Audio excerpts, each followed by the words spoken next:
Hi, everybody. Welcome. Thanks so much for coming here to Woodland Pattern Book Center to celebrate this wonderful reading with Destinny Fletcher and Franklin K.R. Cline. I'm so happy that everyone's here, and I'm so happy to be here myself. Um, Before we really get started, I want to mention a couple programming notes. We hope that you join us for our next live event, reading Poetry in the Park, which takes place in Solomon Juneau Park by the statue. And you can find that and other events in our events calendar. If you don't have one of those, be sure to grab one by the front desk. Lots of great things happening this summer.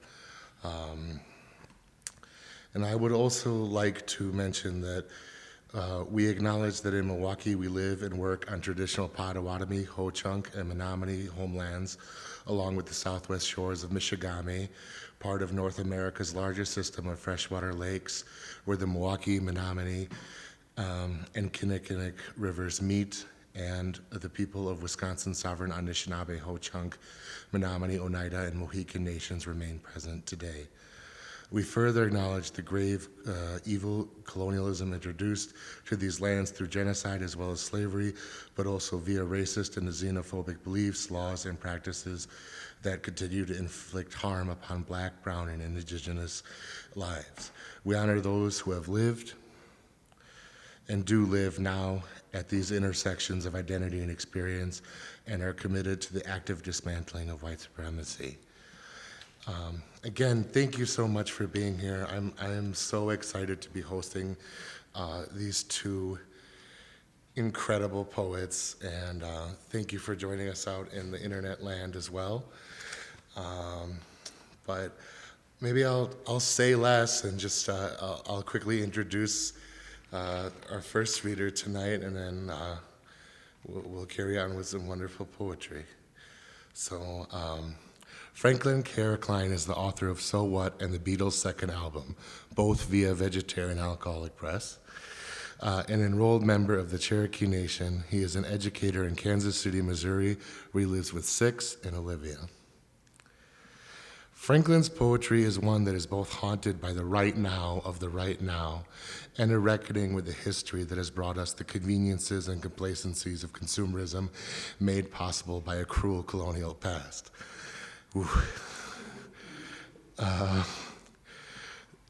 There is also joy, wit, a love of language, and some poignant navel gazing. This is not to say that any of this poetry is light, trivial, or frivolous. Jocular, certainly, but filled with a heavy heart and images that cut deep down to the bones of every matter. In his poem, At Least We Showed Up, Franklin writes, Freddie ordered a pizza from Lisa's. We watched natural-born killers and smoked cigarettes. There's so much to say for having been there. How can you make a clean break with your life? I feel the need to lecture you here. But you already read poetry. You get it. In natural-born killers, they kill an Indian and then they say they'll never kill again, but then they kill.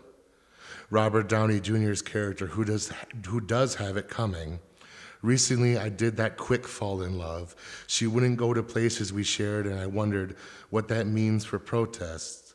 Like, can we overcome being awkward to protest? These neo-Baroque gestures of lofty and noble things like love and protest intertwined with the everyday use of grungy things like cigarettes and single-serve containers of Mountain Dew forge the absurdly gorgeous grotesque that makes me so drawn to Franklin's every word. There is death, but moreover life. And yes, there is music too. Please welcome Franklin K.R. Cline.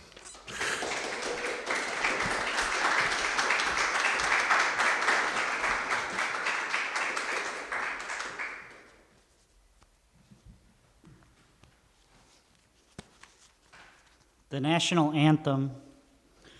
Regularly, shit gets blown prettily up when whoever's singing sings the word glare, which is the rockets, to punctuate the violence or defamiliarize it, I don't know. Sometimes I go to the grocery store and just walk around when I'm feeling lonely. The rockets and bombs gave proof, the song says. Violence was our best option, and despite and or because of the kabooms, the flag remained. I expect people to be there for me all the time, but I'm terrible at reciprocating, at listening. Outside a Matt and Allie's Chicago garden apartment, the city erected a massive flag that warbles pathetically. It's too colossal for the soft breezes of the windy city, and Matt hypothesizes it so you can see the flag from your car going east on I-90. If I had any empathy for this broken country, I would hurtle it at this flag, the inadvertent piteousness of itself wrapped around itself, nowhere to go but further inward. On still days, you can't even really tell what it is other than a melange of red approximating blood and blue approximating sky. Di Kwaduahai, Franklin K.R. Cline, Chichaligi, Nine Daheli, Kansas City, Missouri, Wado Woodland Pattern, Wado, Ginny, Laura, Peter, Alexa, Marla, Mike, Wado Negada. My name is Franklin K.R. Cline, Cherokee Nation. I live in Kansas City, Missouri with Six and Olivia. Thanks to Woodland Pattern and everybody else. And thanks to everyone. I'm going to read just kind of a mix of stuff from the first book, the second book, and the new book, and maybe some stuff out of this little rag that I got published in, which is weird. So what, right? One day you wake up and you're responsible for the world, Ephraim says to me in the wintertime across the lake, on the phone, over the clouds, under the clouds. I tried to transmit my love for him to him, but I don't know. Over beers brewed in Kansas City, Kamar told me about his dissertation examining chirality. He puts his hands up to explain the concept of non-superimposable mirror images, points at a door pointing at a spiral staircase, and says, it's like that, kind of. We don't have the credentials to go into the room with the stairs he points at. Is it my fault my iTunes only plays white men when I put all my music on shuffle? The universal emotion of the face, crumpling in anguish and or confusion? Do the machines we build reflect our own biases? I was named, I think, for my great-great-grandmother, who was renamed either by or for the Dawes role, but lots of non-Chaligi tried to pass as for the role and change their names, too. I was working in the lab late one night. Kamar and I went to the art gallery, and it made the sunset we drove into north on I-35 so much more urbane. My father told me the history of my name, but I'm not sure I buy it. Chance said when the praises go up, the blessings come down. My dad wanted to name me X. We live in a thieved country, run by thieves, and I love buffalo wings. I never liked that song, but then I heard it in a car commercial. Thesis, antithesis, synthesis. I wore a hat that said KC on the front of it and Chiefs on the back to Company Brewing today. I'm a fan of the Chiefs. Nikki and Noho and I drank Jameson and talked about the end of the planet, how it's all really boiling, how like dandelions we remain active. It is heroic to try to stop time, Jenny Holzer tweeted. I told Solomon, Sawar, and Gassan about how I cried when the Royals lost the World Series and when they won the World Series. I felt so empty when I realized I'd spent all this energy rooting for this thing I have no impact on. People take for granted what these soldiers go through on an everyday basis. Someone I don't know wrote that on Facebook, and someone I do know sent it to me because they thought I'd find it funny. And I do think it's funny, but I also know the sadness of it. The wrong word signifies the hard wrong of the wrong soldiers enact and inhabit. So it's getting harder and harder to figure out who the joke's on, but I know it all hinges on land. Earlier, I had to use the thesaurus to find the word credentials. I asked Peter for the word, but he didn't know what I meant, but he knew what I meant. My doctor said to get my heart rate up for at least 3 hours a week, but I thought that was already happening on account of this stumpy life. Apple, sonnet in which the sky and Skyhopinka have my back. Ah, the sun is squeezing all the pink and purple out of it all. I'm worried there'll be none left for tomorrow, but what do I know? The sky again in my poems all the time, 'cause so much time spent looking at the sky, so sue me, sky. You're already all around me, plus Skyhopinka has my back. Ah, when you and Sky meet, it'll be a trip, Olivia. I want to fall asleep in the proximity of your shoulder. I do not like the lack of sleep and a bed not yours. I do not like much of it with you not here. Don't get it twisted. I'm generally happy, like when you buy an apple and then it tastes like an apple. Anyway, now I got no love for distance nor time keeping us apart like this. I wish the car wreck outside crashing was us instead of them. Mbop. Fuck the whole universe is coming out of me as I breathe and comes back in when I breathe in. I wish. Hansen said an mbop is a unit of time. I should have bought those $3 cigarettes at the gas station, but I'm trying to quit. I'm trying in a general sense. I keep thinking people are other people from parts of my life. Like, I see someone in Kansas City at High V and think they are a poet who lives in Bellingham. I think I'm just lonely and a bit sad. The sun is starting to stay out a little bit longer. It's going to be in the 50s this weekend. The Royals home opener is in like 5 weeks. Spring is coming, I guess. I mean, I want to breathe and smell leaf, not cold. Mbop is playing from a playlist I made for Soam, who had a goodbye party in a planetarium or something. NoHo hosted, and I was going to DJ, and I don't know, I was depressed, but also sick, but also sad, and I bled on a suit I was going to wear to see Soam off, but I didn't want to go, so I don't know, I just stayed home. I believe. EYE, believe. This is a poem that came out of our poetry camp. The sun, gravity, that there can be a person out there for anyone, that sleep is necessary, that 3 meals a day is what you gotta do, hydration, that there is someone beautiful waiting for me when I get home, that I am always thinking of her, that I have a mother who loves me, that I am safe, that I am trusted, that I do a little bit better every day, that Kanye went off the rails but his old records still slap, that I buy too much food, that the sky is often lovely, that I am not in nature enough, that recycling is important, that money isn't really real, that the systems seem too big, but poems like this can start to take them down. The stairs ain't always fair, but I dare you to find yourself amongst the shelves. When you feel unseen, you think, how can they treat me? Feel me?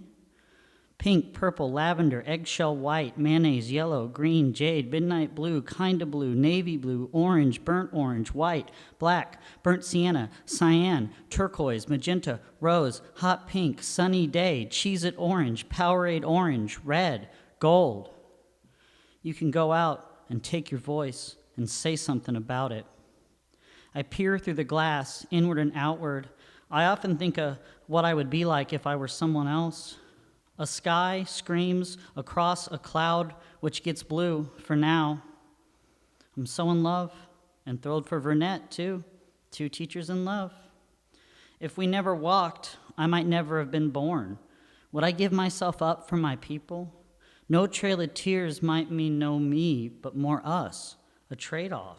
I am content to live or not exist with a small haven of Chahigi life still happily existing, no canned foods, fresh deer meat and the 3 sisters and fresh water aplenty and so much sun and so much matriarchy. It is about me. It is not about me. I am myself, but also them. I am what is and what could have been and what will be, Chaligi. So what? What if I never met Olivia? What if we never walked? What if we weren't so fucking kind and or ignorant? What if my dad died from substance abuse? What if my mom died today? What if sick shit on the floor? What if I never learned how to clean up after myself? What if I could never hear music? What if the debt collectors come after me? What if it comes back? What if I have another? What if I don't ever have another? What if Olivia gets pregnant? What if she never does? What if my destiny and your legacy are tied together? What if there is no more water? What if we learned a language beyond violence? What if violence is the only language? What if my love for Olivia is so strong it changes the world? What if I stop using plastic? What if I stop getting fast food? What if I take a nap? What if my poems are strong but could be stronger? What if my poems are strong? What if Kanye didn't get so weird?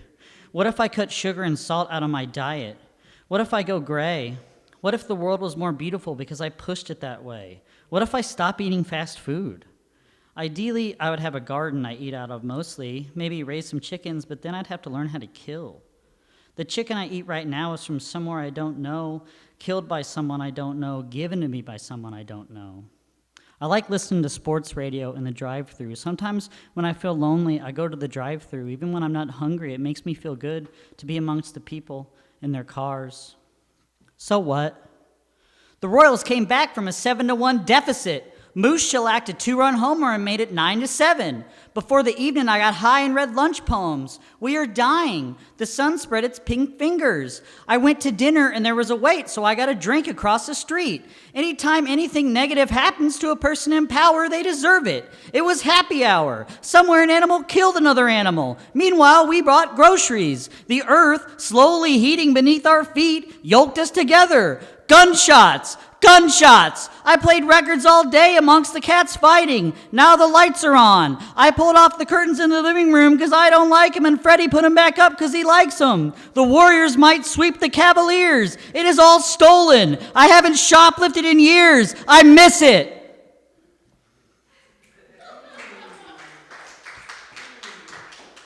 Grocery story. What? Today I went to the grocery store and bought several organic fruits and vegetables. So as to keep my health tip-top, I carried the little blue Cherokee card on my wallet. There was a good deal on seltzer. They were playing a song that reminded me of my ex-wife. I paused and cried by the frozen pizzas, then put a frozen pizza into my cart. I walked around the store listening to music, looking at cans and stacks, the weird infinite finite nature of the grocery store. It was sunny, a woman softly crying by the bread.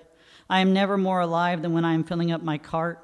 I walked more and more through every aisle. It came time to put my things on the conveyor belt and have them recorded with a satisfying beep, then pull out the small piece of plastic with all my money on it and give it to the nice lady who smiled, but I didn't need to give my card to her. I could have just walked out and not paid for anything. She gave me my card back, reminding me it needed to slide into the computer, which asked me a few questions.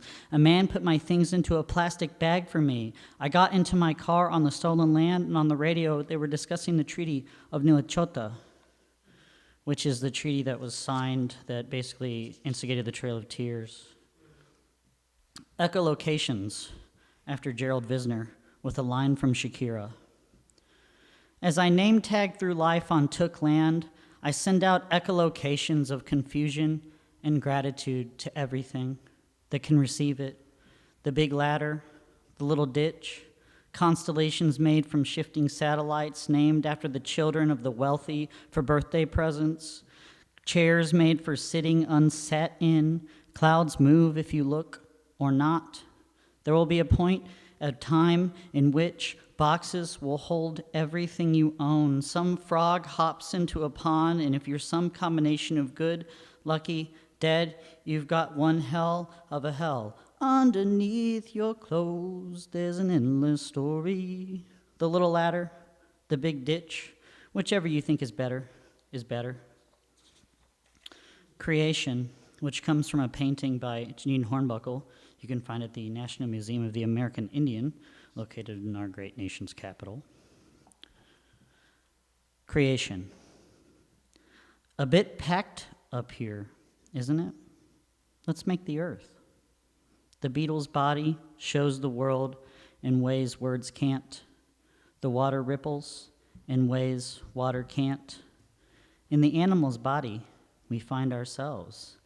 In the land, well, that's to be decided, aye? There's a terror in the spread of Dionysus' limbs, in his strange face. If I didn't know any better, I'd think those contortions were a symbol of fear or of confusion. He's moving north and surrounded there and here at the National Museum of the American Indian. We stop to stare at our own making. It gets lighter as you look up, the blue moving north too, from dark to light. So what? Freddie published like the 3rd edition of this, so it opens weird, and I never know where to go in it.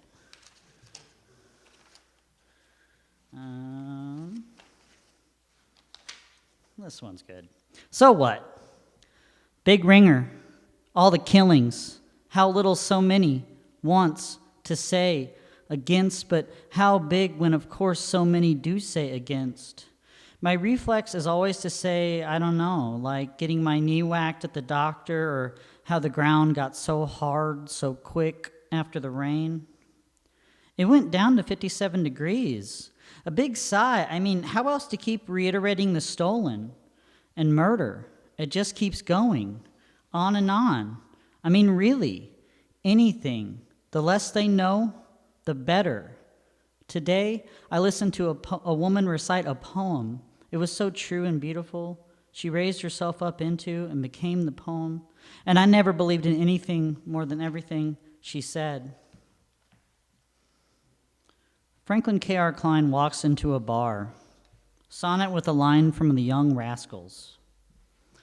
Everyone is digging it and having fun, and we are full of and out of love and grooving on a Sunday afternoon. The cool bar next to the acupuncture place, have a few and maybe a shot or two with the bartender who doesn't know the depths of your addiction. Whoa, this shit is gonna kill you, dude. This shit is gonna kill you, dude. Your veins will be so visible. Your body is an unwatered plant, but you are not a cactus, man. You can't just live this kind of wet life. Drink water, remember. Miwashoni. Water is life. Airports. Where lots of people go somewhere else for whatever reason. Some people at airports seem so sad, some so hopeful, most lonely, some excited. It is like a hospital in that way. You can see the faces drooping amongst ESPN if you're lucky and Fox News if you're not. I guess airports sell booze. I guess you could sneak booze into a hospital. Would probably be pretty easy. You can't bring a gun into an airport, but if you really wanted to, you could, enough to do some damage. God, please do not do that.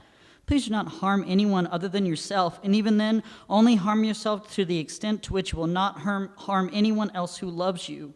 Do you believe in love? Have you ever been loved or ever loved? It is okay to say no. It is okay to not experience that. I, for instance, will never go to Machu Picchu, so maybe in some way I have never been in love either. I do not like airports. Wait, that's not true. I like airports. I do not like airplanes. I do not like going up in the sky. Indian, I always say jokingly, we like the ground. But of course, you know, the ground ain't ours much anymore. The sky once was maybe, but now it is for planes and clouds and shades that Toby told me weren't visible during the Grecian Empire.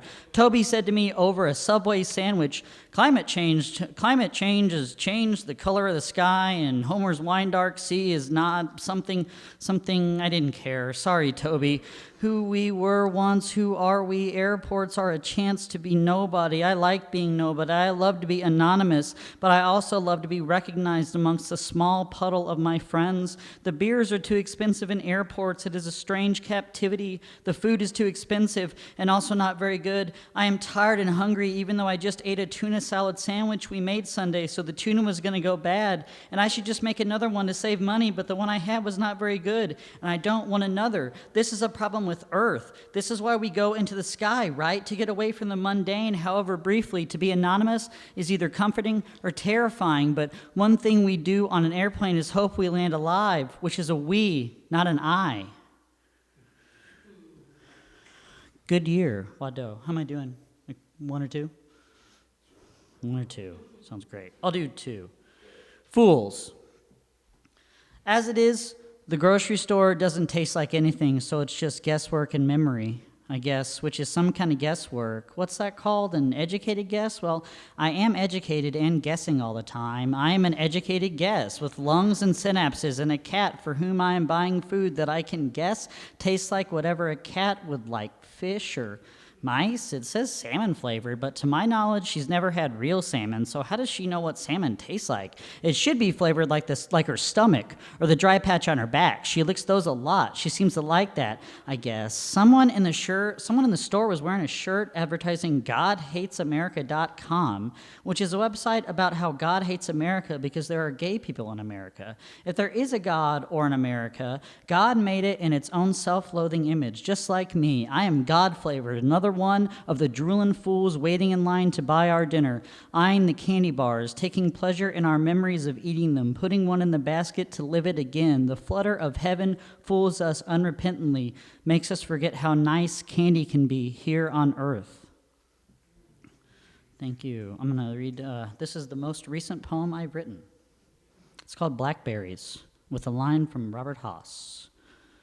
Because in this world, there is no one thing pretty much ever, Olivia, and yet you are very likely the only one of you, not in the way, say, old baseball cards get lost or torn over time and the intact survivors increase in value as the men pictured on them become more and more earth and food for soil, But I mean to tell you, your you and its singularity makes my everything sing, like how in musicals everything has a key or a harmony that makes life timbre shimmer, or in the opera how the cheap seats rattle with the voice of the tenor as he rolls around anguish and desire in his mind, and it comes out staccato or with vibrato and beautiful in a sad way, like an orange leaf or a sunrise that never quite overpowers a stormy sky, Olivia. I think what I mean to say is you're not a blackberry. And yet you are there in every blackberry too, some palatable pleasure present powerfully permanently, and yet not. I mean, you are not here next to me. You are in our bed, more asleep than not. Brain churning out all the ways we came to be us, how you arrived at you and where the next stop on your station is. And when your train picked me up and somehow my ticket scanned all right so I could stay on and enjoy the countryside, cruising along at a comfortable speed, what I'm trying to get at is the impossibility of you is so whole that of course you exist, because what's the big deal about what's possible anyway? The bramble of your love all over me, some sheen covering me in a waxy glow, lighting my way to the refrigerator at night for a snack. Wado.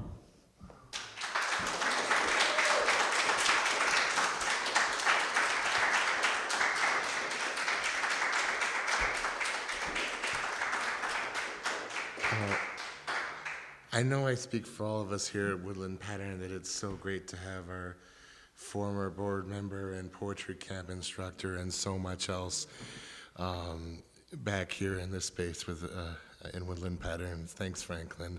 A bramble of love for you too. Thank you. But it's not over yet. This awesome reading continues. So I'm going to introduce our next poet. Destinny Fletcher is also known as Deolinda Abstrac, a woman with the power to inspire womanhood through the phenomenon in her voice. With Milwaukee, Wisconsin as her hometown, art becomes her sound and her greatest enigma. In May of 2016, she self-published her latest poetry collection, Black Girl Be Storm, and she also re-released Fireflies Peroxide in May of 2014.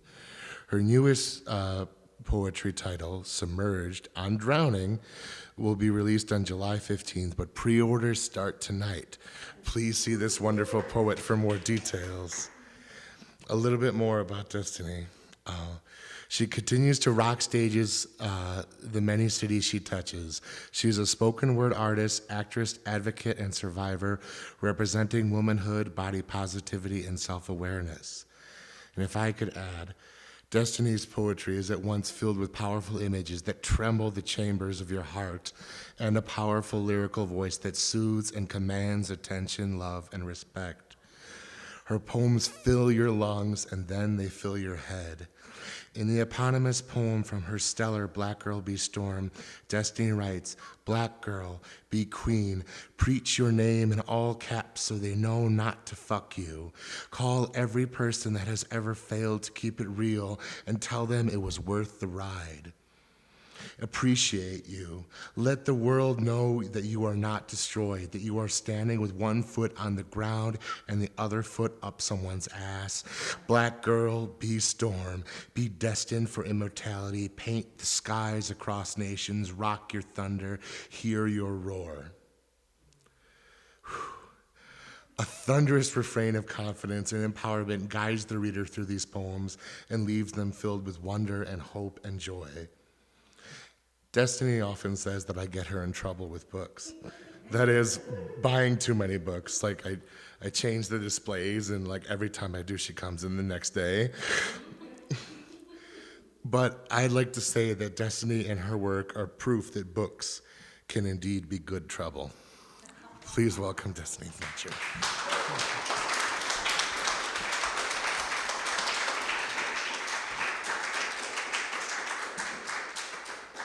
How y'all doing, family? Y'all good?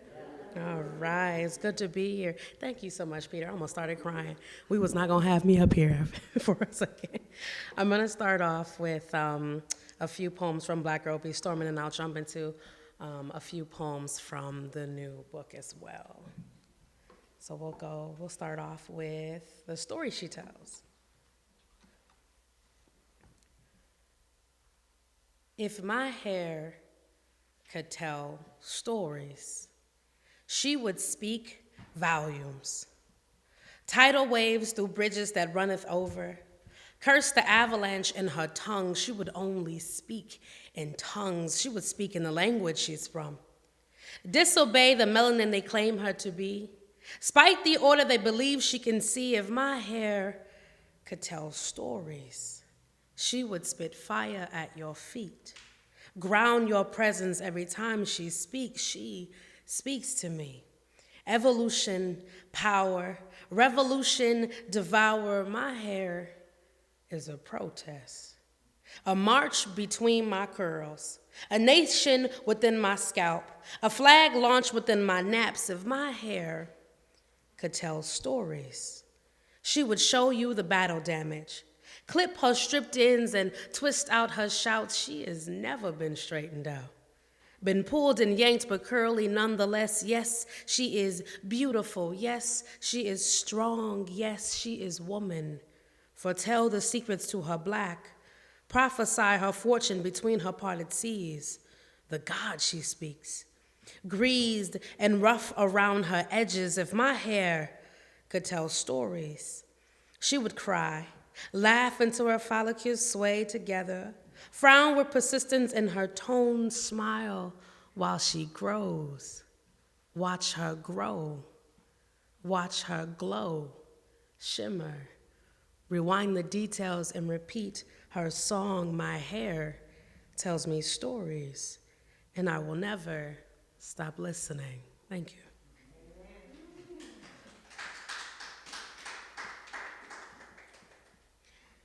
All right, I'm going to share actually the piece specifically with the quote that Peter had shared earlier. So this poem is called Black Girl Be Storm. You will find me breathing, touching the sea with my lips, crescent and full, bodied and new black girl. Be love, like the world around you doesn't show you enough.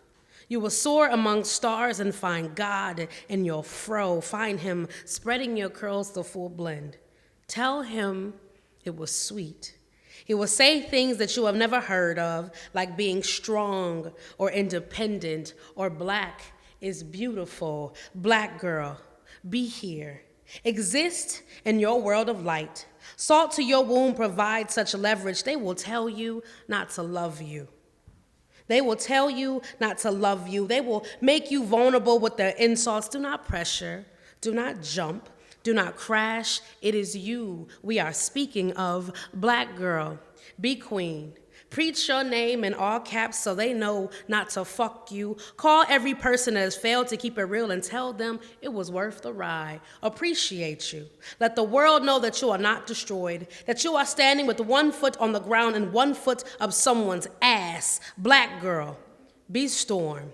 Be destined for immortality. Paint skies across nations. Rock your thunder. Hear you roar. Capture demons below your feet. Watch them crumble. You are superhero. God, temple. Be you. Black girl, be you. Thank you.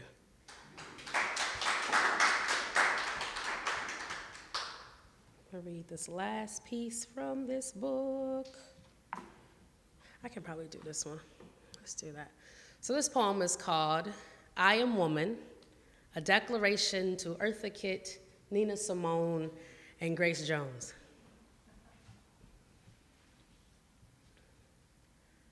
I am woman.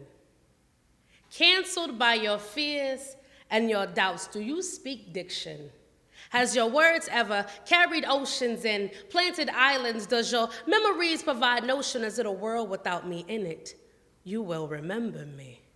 And your heart, your veins will pump my energy, and your lips will speak my truth. I am not afraid of you, of him, of her. Do not proclaim my charisma for weakness. Be relevant when you speak of me. I am God to the blessing you speak of. The earth is within my name. Speak it, own it. I am woman. Misunderstood by many. Do not ask me to glow for you. My smile is not for sale. My soul is not for auction, and I'd be damned if the Mississippi River does not flow within me. Who are you to tell me that I was not born to be God? Who are you to sanction my art for your glory? I am sinner, but you are not my master. You are not my sanctuary. You will remember me in your music. I am your tyrant and your serenity, blazing through your speakers, spiraling through your propaganda, such a complicated creature. I am woman, hurricane and fierce, lavender and blue, rock and roll to soul. What you seek is fire within my bones. Do not call me ugly. Do not tone down my voice, my words, my attitude. This was never made for your existence. Flip you the bird, call it what you will, bitch. I am the revolution. You will remember me.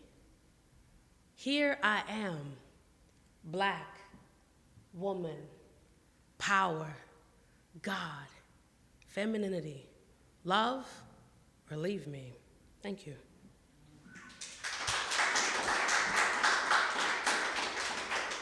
And I'm going to share a couple of poems from the new book. This is the cover of the new book. I'm so excited, oh my gosh. So this is Submerged, I'm Drowning, and I took very much of, all my poems have always been inspirational, empowerment, all about womanhood, but this was something very vulnerable, very personal for me, so I definitely wanted to share this for you. This poem was called January 27th, 2021.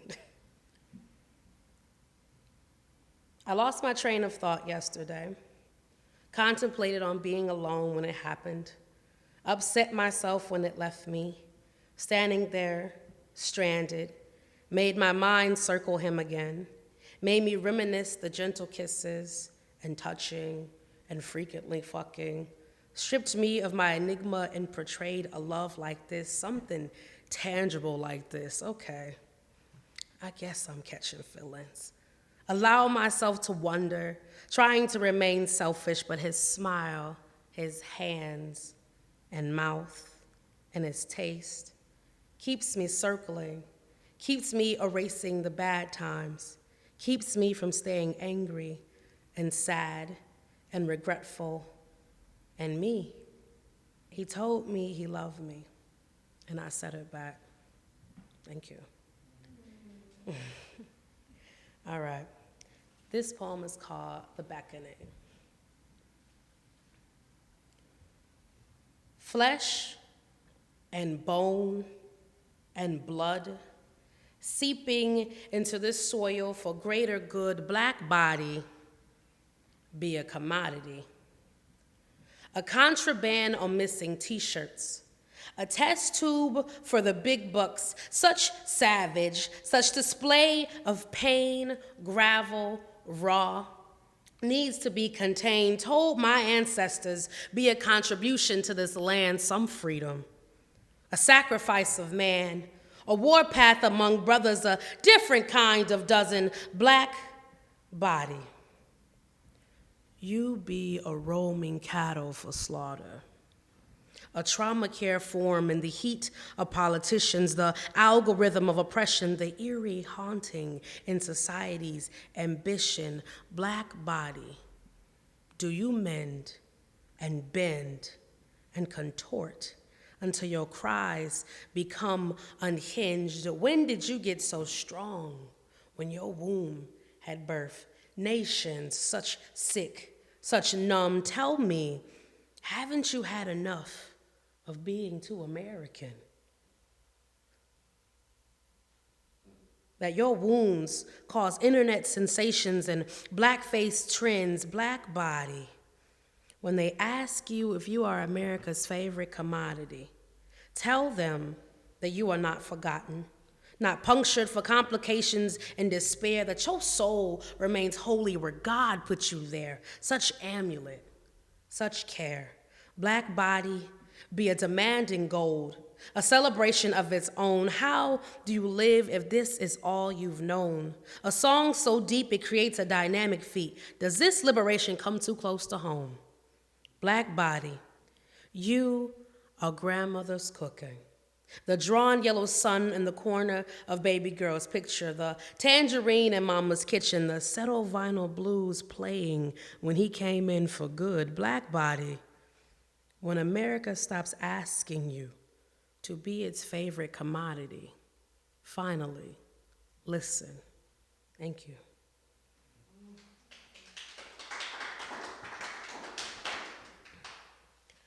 This poem is called Black Boy Joy. Black boy, when your joy becomes a depiction of self-care and righteous and love and God and magic and beauty and light and scripture, when your joy determines character like strength, like passion, like happy, like moving, I imagine your smile was made from angels or heaven or crystals or stars. Black boy, your joy be riddled with heart, with harmony, with gentle, with fun. Black boy, I love you like son, like boy, like man, like elder. Love you until skies broke into glory. Love you like the sun loved the moon. Love like the sky worshiped the noon. I wish you magic from me, from my ancestors. With love, Black girl. Thank you. This poem is called And Tell God. I watched my brother chained and gutted, swallowed in the bellows of millions, laughed at my pain, cried out for mercy, cried out for dignity, stole my son's soul and wrapped it in newspaper, tabloids, I mean. Beat him into submission. America shot him, too many bullets, caved in his chest, been taught to love like poison, been taught to grieve like yesterday. My brother be a cold-blooded killer, just like his master. Shoot first, ask questions never. God gave me a womb for bastards like you, he said. Buried full of misfortune and mid-crisis, my blood be a vessel for men like you. Easy target, shoot first, ask questions never. I watch my brother slaughtered with its Second Amendment rights, with hand, no trigger. Watch the pavement with his soul still on it, waiting for another one. Purposeful movement, been told to shut my ass up and keep working. Forget the kneeling, forgot the patriarchy, misled under falsified records. I watched my brother die today. He laid there with his hands on his chest, grasping for no air, holding his fists, claiming to be God, and we watched him let go.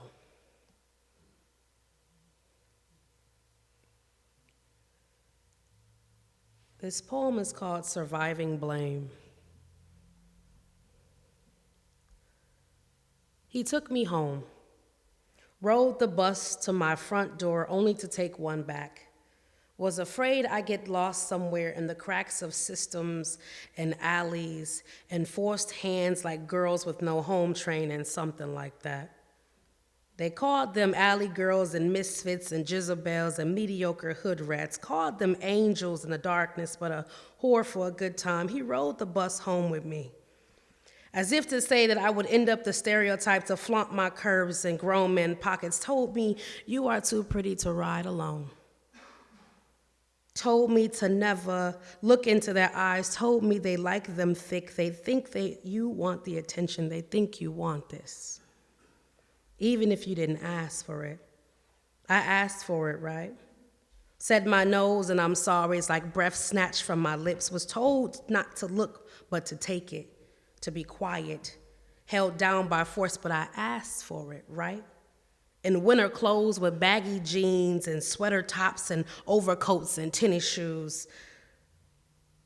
I looked like I wanted it. Must have felt the smile in the cracks of my teeth. Must have seen the fuck me in my 15-year-old eyes. Must have smelled the sex in my virgin loins. Must have heard the invitation in my respectful good morning. I can see the tabloids now. She should have been at home. Would have soiled my character. Maybe if she wasn't on the bus stop for school at 5:30 in the morning, that wouldn't have happened. Or maybe if she had kept her head low and to the ground and he wouldn't have noticed her. Or maybe if she wasn't a black girl, but I asked for it, right? Tainted and misused, they would ask me the whys instead of shoulders to cry and comfort. Said, you should have fought him off or ran, or you should have went to the closer school, or you should have let him kill you, but didn't you ask for it, right?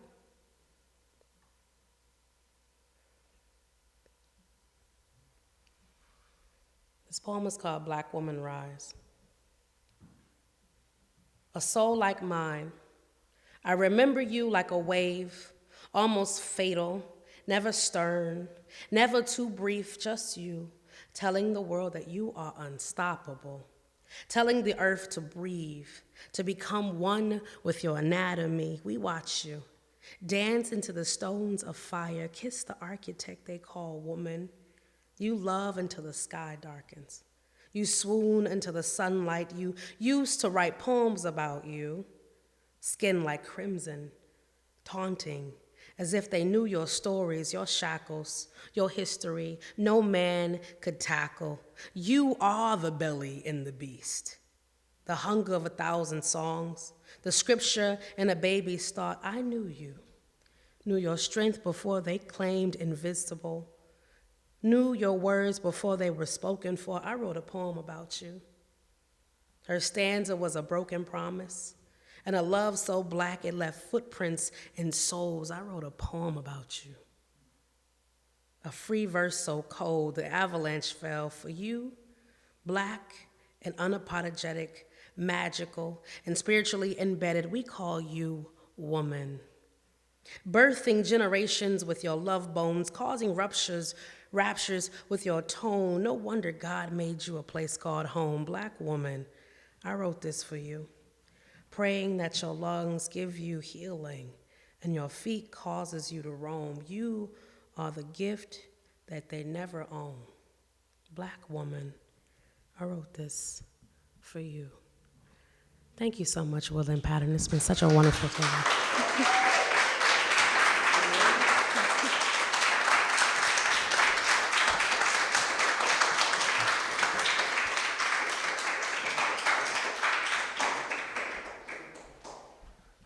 Aren't we so lucky to be here for this reading? This was amazing. Just another round of applause for the poets and yourselves for being here.